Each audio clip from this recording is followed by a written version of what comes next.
Hi everyone, my name is Oliver, and today we're going to take a look at another horrible case with you.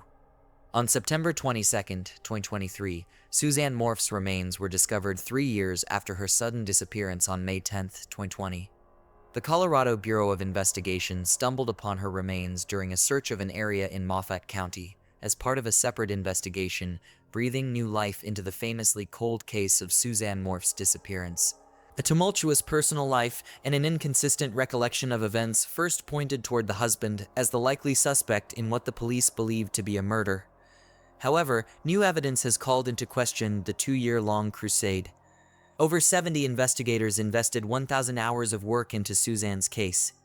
135 search warrants were issued, and dozens of over 400 people were interviewed before the police felt confident in charging Barry with the first-degree murder of his wife. Even after the charges were dropped based on inadequate evidence and mismanagement, there was no doubt in most people's eyes that Barry was guilty. However, after Suzanne's remains were found 50 miles outside their search area and DNA evidence linked her death to a suspected serial killer, questions have arisen about what happened on the day of her disappearance.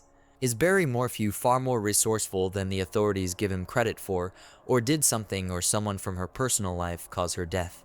Suzanne Morphew was born on April 11, 1971, to her parents Jean and Adrian Alexandria and grew up with 2 brothers, David and Andrew. Everyone who knew Suzanne described her as an amazing intellectual and thoughtful friend.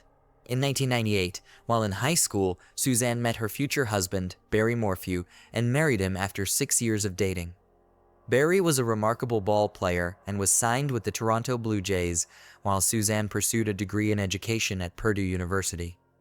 Barry's career ended before it barely began after a serious injury, and he switched tracks, beginning a career in horticulture.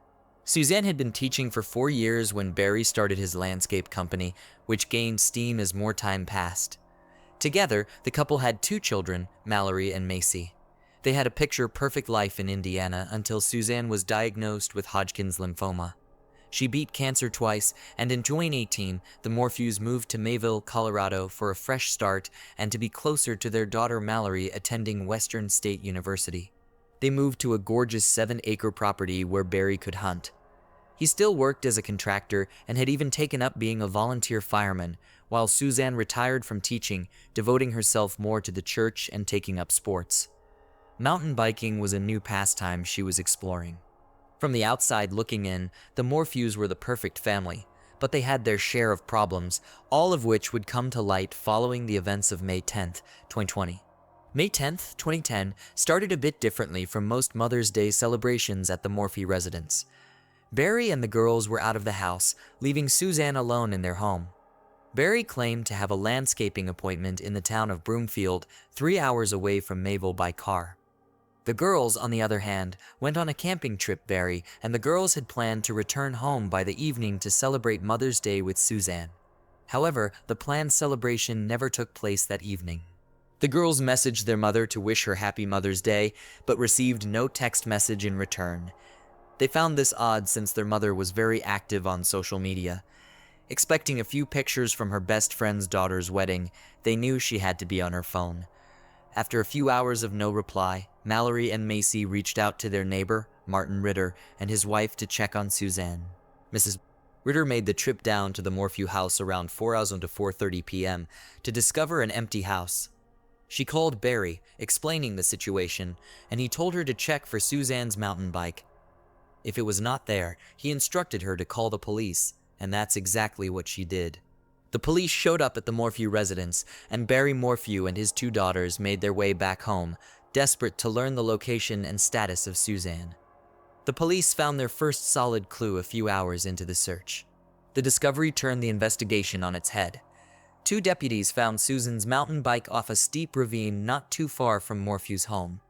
The location suggested that Suzanne might have likely been in a crash, but the bike itself and the surrounding vegetation did not indicate signs of a struggle.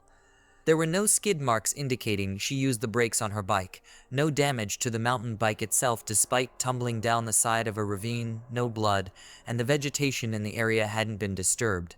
The deputies deduced it was obviously placed there by somebody. When they presented Barry with this information, he had a bizarre reaction. Barry's odd mountain lion theory would be the first of many outlandish stories, conclusions, and accounts that he would provide the investigators while they searched for his wife. Several people found Barry's handling of his wife's disappearance odd, to say the least. In a secretly recorded conversation with YouTuber Tyson Draper, he went into further detail about his mountain lion story. Barry was also absent from the search parties organized by Suzanne's brother Andrew.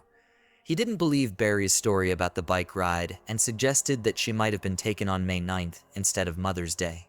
Suspicion eventually shifted to him when Suzanne's helmet was found 1 mile away from the Morphew home in the exact direction that Barry's truck telemetry showed he'd taken that morning.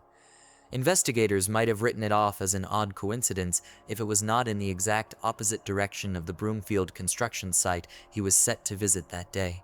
In the preliminary interview he gave the officers, he claimed to have been woken up by his alarm clock around 4:30 a.m. and left straight for Broomfield. Yet the telematic data from his Ford F-350 showed that he'd driven 1 mile west before heading to the construction site. When Barry was confronted with the data gathered, Barry provided a convenient explanation. He claimed to have been scouting elk earlier that morning at around 4:30 a.m., and was curious to see which direction they were headed so that he could track them down later. Apparently, Barry had a habit of tranquilizing elk and removing their antlers for sale. When the officers pointed out that he couldn't have spotted the elk at 4:30 a.m., if he was supposed to be just waking up, he amended his story to say that he didn't set his alarm for 4:30 and got up alone. When he was questioned specifically about the day of her disappearance, he said the day was one of the best the couple had had in some time. Barry said he was working with a co-worker in Salida that morning. He returned early, went on a hike with Suzanne, and then they grilled up some steak and were intimate. He said they went to bed together and suggested that it could have been the last time they saw each other. But as we've established, Barry is not the most reliable witness. When the police started to investigate Barry, they found out that he had lied about just about everything that happened that night. The investigators first knew something was wrong when they went through Barry's phone and vehicle telematic data on May 9th, 2020. While Barry and Suzanne Morphew did spend the afternoon and evening together, the events didn't align with Barry's narrative. At 2:42 to 2:44, the first significant deviation from Barry's accounts surfaced. His phone data revealed erratic movements around the property. When confronted by investigators, he said that he was likely hunting chipmunks with tranquilizers. At 2:47 p.m., Barry switched his phone to airplane mode, maintaining it until 10:17 p.m. Even the steak dinner he claimed to have shared with his wife was thrown into doubt.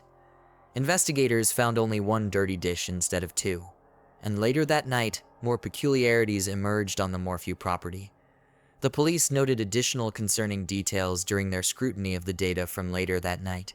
At 9:30 p.m., an hour after Barry claimed to have gone to sleep with his wife, his car reversed, moving 96 feet backward from the driveway. Investigators speculated this might have been when he loaded her body onto his truck if he was guilty. From 3:25 to 3:48, the records indicated that the door to his truck opened and closed over 80 times. Though circumstantial, the evidence hinted at information Barry wasn't sharing with the police, prompting a closer look into the events of May 10th. Interviews with co-workers revealed that Barry was not supposed to be in Broomfield that day. Their contract wasn't set to begin until a week later, meaning there was no project to inspect.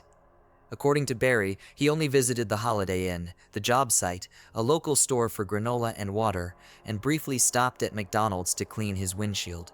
However, surveillance footage obtained by the Colorado Bureau of Investigation contradicted his account.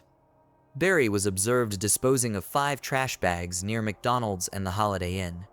When confronted with the footage, Barry provided an odd reason for his disposal method, claiming he wanted to clean his car without incurring proper disposal fees.